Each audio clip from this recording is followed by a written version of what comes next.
அஸ்ஸலாமு அலைக்கும் வரஹ்மத்துல்லாஹி வபரகாத்துஹு. அல்ஹம்துலில்லாஹ். நேற்றைய தின பாடத்தில் நாம் அம்ருடைய வார்த்தைகளை எந்த முறையில் அமைத்து கொள்வது என்பதனை ஓரளவு பார்த்தோம்.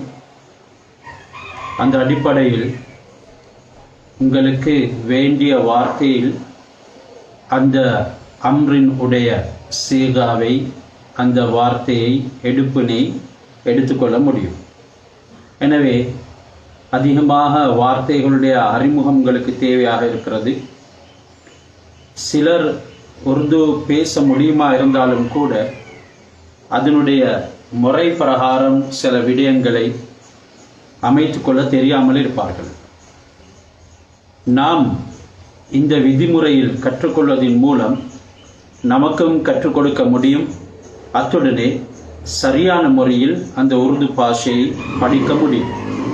அந்த அடிப்படையில் நாம் இன்னும் ஒரு மஸ்தரை அவதானிப்போம். போல்னா. போல்னா என்றால் பேசுதல்.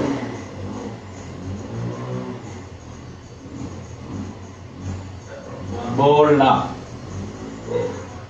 அதே போன்று கஹ்னா. கஹ்னா என்றால் சொல்லுதல். இப்பொழுது நாம் காஃபை இந்த முறையில் வரைந்தோம், ஹாவை இந்த முறையில் வளைத்தெடுப்போம். அதன் பின்னால இப்படியான ஒரு உல்டா பேஷ் ஒன்றை அமைப்போம். அதன் பின்னால நா, கஹ்னா. இப்பொழுது உங்களுக்கு இலகுவாக சொல்ல முடியும். போல்னா, போல், போலோ, போலியே. போல்னா என்றால் சொல்லுதல். கஹ்னா, கஹ்னா. கஹ்னா என்றால் பேசுதல். மாறாக சில சந்தர்ப்பங்கள் போல்னா பேசுதலுக்கும் கஹ்னா சொல்லுதலுக்கும் பாவிப்பார்கள். எனவே போல்னா, போலோ என்றால் பேசுங்கள் என்று சொல்வார்கள். கஹோ என்றால் சொல்லுங்கள் என்று சொல்வார்கள். அந்த அடிப்படையில் போல்னா பேசுதல். பேசுதல். கஹ்னா சொல்லுதல். கஹ்னா, கஹ். பாருங்கள், காஃப், இது ஹா. கஹ், இந்த முறையில் ஹாவை நிறுத்த வேண்டும். கஹ்னா கஹ், கஹோ, கஹோ, கஹியே, கஹியே.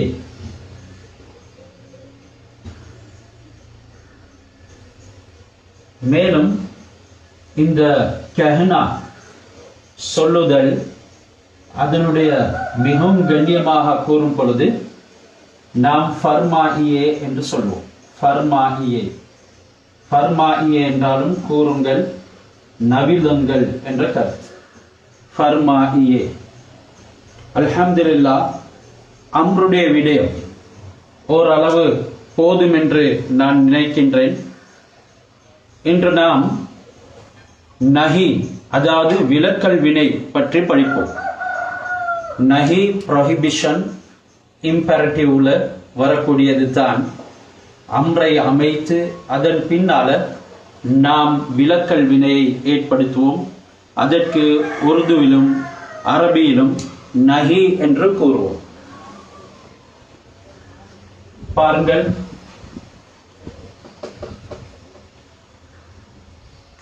நஹி.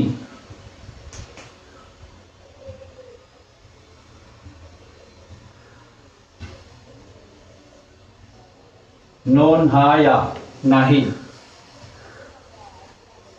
பொதுவாக உருதுல நெஹி என்று இருக்கிறது. நெஹி என்றால் இல்லை. அந்த நெஹி அல்லது இது, அந்த நெஹி அல்ல இது, இது நஹி.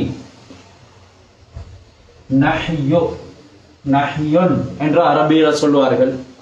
மாறாக நாம் உருதுல கஷ்டப்பட வேண்டிய அவசியம் இல்லை. இலகுவாக நஹி என்று சொல்லுவோம். அல்ஹம்துலில்லாஹ். ஏற்கனவே நீங்கள் ஆனா ஆ என்று படித்தீர்கள். இந்த ஆ என்ற வார்த்தைக்கு கருத்து தான் வா. அதுக்கு முன்னால நாம் மத் என்ற வார்த்தையை சேர்ப்பதின் மூலமாக நஹி விலக்கல் வினையை, அதாவது ப்ரொஹிபிஷனை அமைத்துக் கொள்ள முடியும். மத் ஆ வராதே. அதே போன்று இந்த ஆவுக்கு முன்னால ந நூனும் இந்த ஹாவை ந ஆ ந ஆ வராதே என்று கூறலாம். மத் ஆ என்றாலும் வராதே என்ற கருத்து, ந ஆ என்றாலும் வராதே. மேலும் நாம் ஆரம்பத்தில் அம்ருவில் பார்த்ததை போல மத் ஆ, மத் ஆவ், மத் ஆஇயே, மத் தஷ்ரீஃப் லாயியே என்றும் சொல்லலாம். அதே போன்று ந ஆ, ந ஆவ், ந ஆயியே, ந தஷ்ரீஃப் லாயியே என்று சொல்லலாம். இவ்வாறாக மஸ்தர்ல ஆரம்பித்து என்னென்ன அம்ருடைய வார்த்தைகளை நாம் படித்தோமோ அவைகள் அனைத்துக்கும் முன்னால நாம் மத் என்கிறதனை அதிகரிப்பதின் மூலம் நஹி விலக்கல் வினையை நமக்கு இலகுவாக அமைத்துக் கொள்ள முடியும். அந்த அடிப்படையில் மத் ஆ வராதே, மத் ஆவ் வராதீர்கள், மத் ஆயே வராதீர்கள் மிகவும் கண்ணியமாக. ந ஆ வராதே, ந ஆவ் வராதீர்கள், ந ஆயே வராதீர்கள் கண்ணியமாக. இந்த முறையில் இந்த மத் என்ற வார்த்தையை நமக்கு எப்படி அம்ருக்கு முன்னால சேர்க்க முடியுமோ, ந என்ற வார்த்தையும் எப்படி அம்ருக்கு முன்னால சேர்க்க முடியுமோ அதே போன்று அம்ருக்கு பின்னாலேயும் சேர்க்க முடியும். ஆமத், ஆமத் அல்லது ஆ என்று அம்ருக்கு பின்னால இவைகளை சேர்ப்பதின் மூலமாக ஒரு கண்டிப்பு உண்டாகிவிடும், உறுதிப்பாடு உண்டாகிவிடும். உதாரணத்துக்கு கண்டிப்பாக சொல்கிறோம், ஆமத் வந்துடாதே, ந ஆ வந்துடாதே என்று ஒரு கண்டிப்போடு கூறுவதற்கு நாம் இந்த ஆ என்ற அம்ருக்கு பின்னால மத் என்கிறதை சேர்ப்போம். ஆரம்பத்தில் மத் என்கிறதை சேர்த்தோம் அம்ருக்கு முன்னால, மேலும் ந என்கிறதையும் சேர்த்தோம் அம்ருக்கு முன்னால. ஆனால் இப்பொழுது நாம் அம்ருக்கு பின்னால சேர்த்திருக்கிறோம். அம்ருக்கு பின்னால சேர்க்கிறதின் மூலமாக ஒரு கண்டிப்பு உருவாகிவிடும் என்கிறதனை மறந்துவிடக் கூடாது. அந்த அடிப்படையிலே ஆமத் வந்திடாதே, ஆ நா வந்திடாதே என்று கூறுவோம். அவ்வாறே அனைத்து அம்ரில் எடுத்த வார்த்தைகளுக்கும் எங்களுக்கு பின்னால சேர்த்துக் கொள்ள முடியும். ஆமத், ஆவுமத், ஆயேமத்,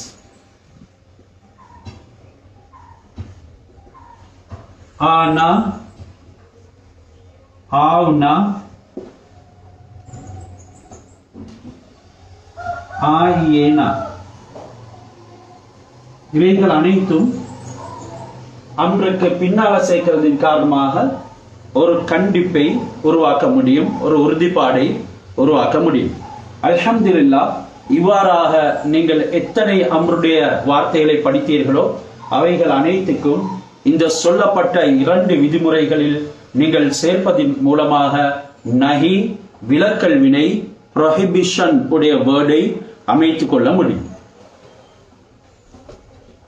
இப்பொழுது நீங்க படித்த வார்த்தைகள்ல இருந்து உங்களுக்கு மிகவும் இலகுவான முறையில் ஒரு சென்டென்ஸ் ஒன்றை, அதாவது ஜும்லா ஒன்றை, ஒரு வசனத்தை அமைப்பதற்கு நான் கற்றுத்தரப் போகின்றேன். பாருங்கள், நீங்கள் இதுவரைக்கும் படித்ததை வைத்து எப்படி வசனம் அமைப்பீர்கள். அல்ஹம்துலில்லாஹ், அதற்கு நாம் பாவிக்கக்கூடியது ஒன்றுதான் கர். கர் என்றால் செய். மாறாக நாங்கள் அம்ரு படிச்சோம் ஆக்கர். ஆக்கர் என்றால் வந்து. அதே மாதிரி ஜாக்கர் பெய்ட்டு அல்லது போய், போல்கர் பேசி, கஹ்கர்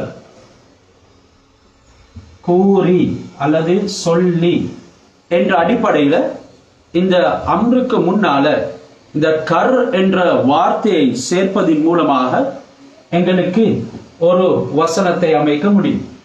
அந்த அடிப்படையில் இன்னும் பாருங்கள், கொஞ்சம் முன்னேறி போவோம். அம்ரை வைத்தே நாங்கள் அமைப்போம்.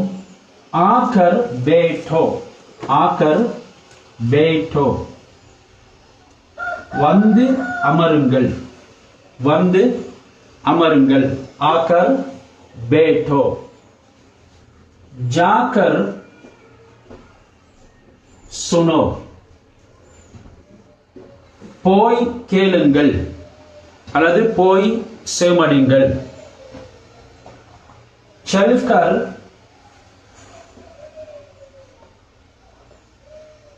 ரோகோ, செல்கர் செல்கர் ரோகோ. இந்த வார்த்தையை நீங்கள் படிக்கவில்லை. ரோக்னா உடைய மஸ்தர்ல இருந்து வரும். அதாவது பாருங்கள், ரோக்னா,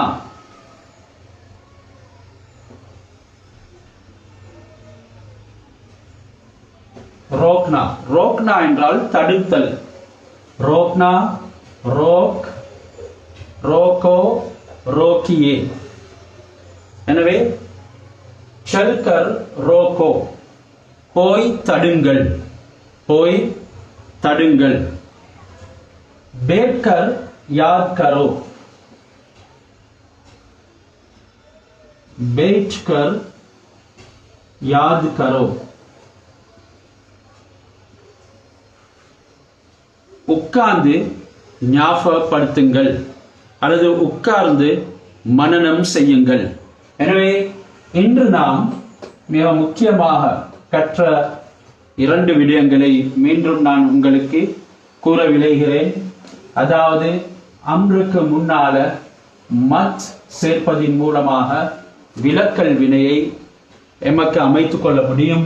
அதாவது மத் ஆ வராதே, மேலும் மத் ஜா போகாதே, மத் சுன் கேட்காதே, மத் தேக்கோ பார்க்காதே, மத் லோ எடுக்காதே, மத் தோ கொடுக்காதே, மத் பியோ குடிக்காதே, மத் லிக்கோ எழுதாதே, மத் படோ படிக்காதே, மத் யாத் கரோ ஞாபகம் செய்யாதே, மத் மிலோ சந்திக்காதே, மத் ரோக்கோ தடுக்காதே, மத் கஹோ சொல்லாதே. இந்த முறையில எங்களுக்கு மத்த பாவிக்க முடியும். அதே போன்று அதுக்கு பின்னால வந்த ஜம்முடைய, பொலைட்டுடைய, எஹ்திராமுடைய, மரியாதைக்குரிய சீகாக்கள், எடுப்புகள், அந்த வார்த்தைகளையும் இந்த மத்தை பாவிக்க முடியும். மேலும் நாம் கூறினோம், இந்த மத்தை முன்னால சேர்த்ததின் காரணமாக அந்த தடுப்பு வினை உண்டாகிவிடுகின்றது. மத்தா வராது. இதனை பின்னாலையும் சேர்க்கலாம். ஆமத் பின்னால சேர்க்கிறதன் மூலமாக ஒரு கண்டிப்பும் உறுதிப்பாடும் உண்டாகிவிடும் என்று சொன்னோம். அப்படி என்றால் ஆமத் வந்துடாதே. மேலும் இந்த ஆவுக்கு முன்னால இதே வேண்டாம் என்ற கருத்தை கொடுப்பதற்கு நாவையும் பாவிக்க முடியும். வராதே, வர வேண்டாம். மேலும் இதனை எங்களுக்கு பின்னுக்காலம் பாவிக்க முடியும். அப்பொழுது ஒரு கண்டிப்பு உண்டாகிவிடும். ஆனா வந்துடாதே. எனவே 3வது விடயம் நாங்கள் படித்தோம், கர். இந்த கர் என்பதனை நாம் கருத்து கொடுப்பதாக இருந்தால் செய், கர்னா கர், கரோ கரி என்றாலும் கூட ஒரு ஏவல் வினையோடு சேர்ந்து வரும் பொழுது அதனுடைய கருத்து அமையும் முறையை பாருங்கள். இப்பொழுது ஆவை சேர்த்தோம். ஆக்கர். ஆக்கர் என்றால் வந்து. வந்து பேட்டோ. பாருங்க, பேட் அல்லது பேட்டோ, பேட்டியே எல்லாம் சொல்லலாம். ஆக்கர் தஷ்ரீஃப் ரக்கியே, வந்து அமருங்கள், வந்து உட்காரு, ஆக்கர் பேட்டோ, ஜாக்கர் போலோ, போயிட்டு சொல்லுங்கள், பேட்கர் யாத் கரோ, அமர்ந்து ஞாபகம் செய்யுங்கள் அல்லது மனனம் செய்யுங்கள்.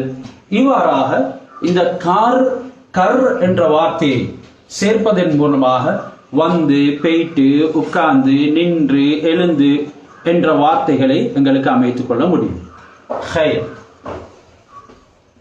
உட்கர் படோ, உட்கர் படோ, எழுந்து படியுங்கள்.